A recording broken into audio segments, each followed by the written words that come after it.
Not too many people know it, but there is an Ostara fox. One day, a long, long time ago, Ostara was enjoying a warm day in the land of the gods, and she was in a beautiful field of clover with all of her bunnies.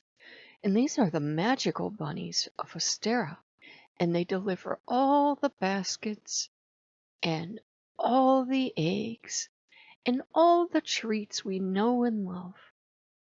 And since Ostara had simply forgotten what time of year it was, she was allowing the bunnies to play and dance and sing and eat clover.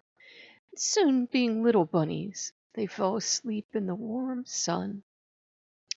And Ostara felt herself growing sleepy too.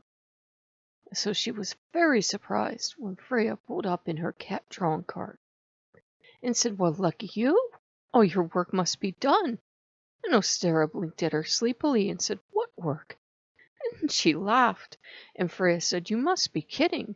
You do know tomorrow is the spring equinox, and all the humans on Midgard are waiting for their treats." "Oh, no," Ostara said. "We don't have anything done, not a single egg, not a single basket, nothing."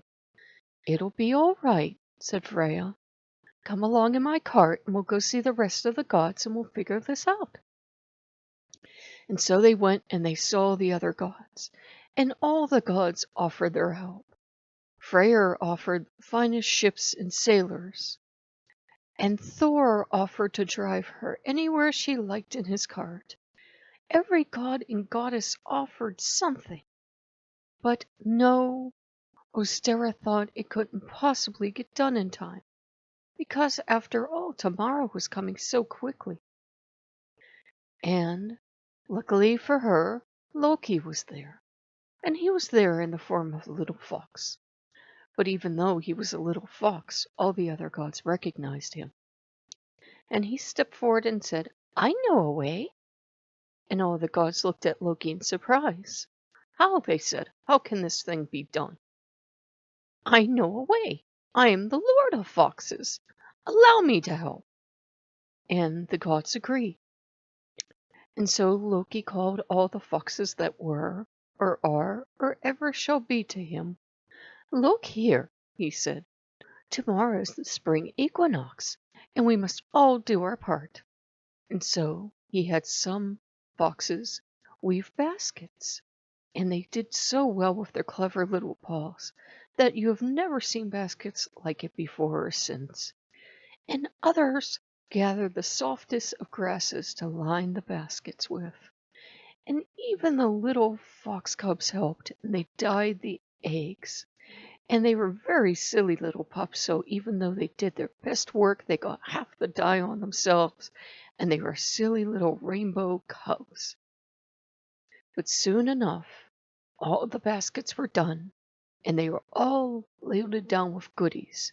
And there were other baskets still of eggs for egg hunts, and all sorts of goodies ready. And Loki was very pleased with himself.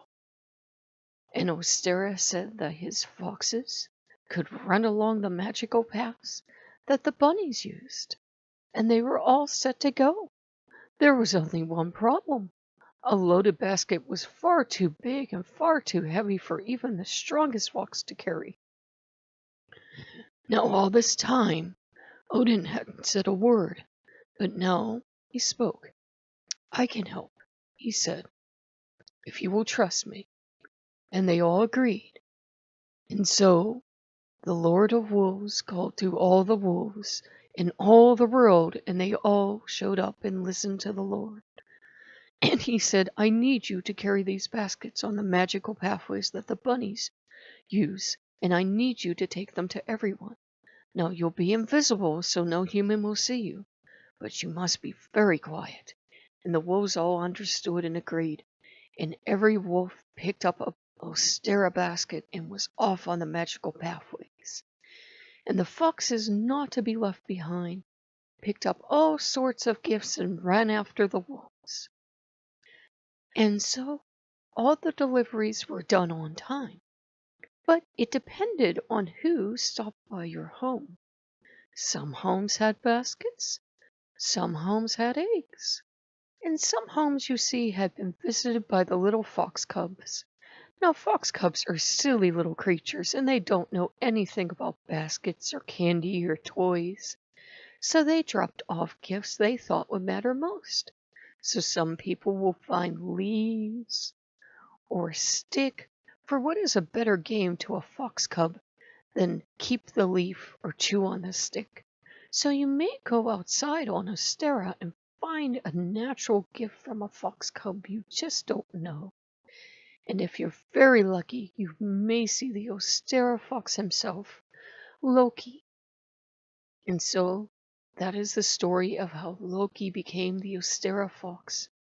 And every year he goes around the world leaving gifts.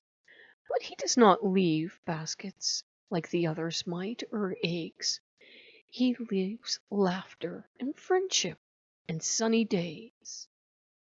And so we hope you've enjoyed the story of the Ostara fox, and we wish you all a most joyous Ostara season.